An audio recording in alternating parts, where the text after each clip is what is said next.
لقد كان لكم في رسول الله أسوة حسنة لمن كان يرجو الله واليوم الآخر وذكر الله كثيرا. ولما رأى المؤمنون الأحزاب قالوا هذا ما وعدنا الله ورسوله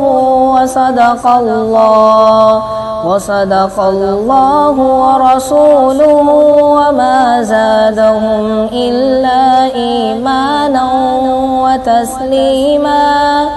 من المؤمنين رجال صدقوا ما عاهدوا الله عليه فمنهم من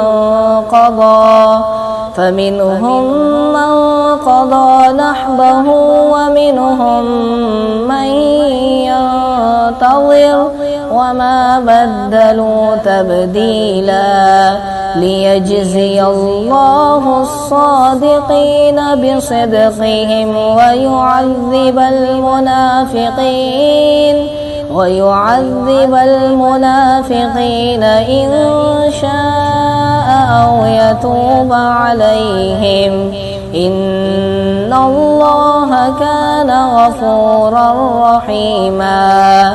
ورد الله الذين كفروا بغيظهم لم ينالوا خيرا وكفى الله المؤمنين القتال وكان الله قويا عزيزا.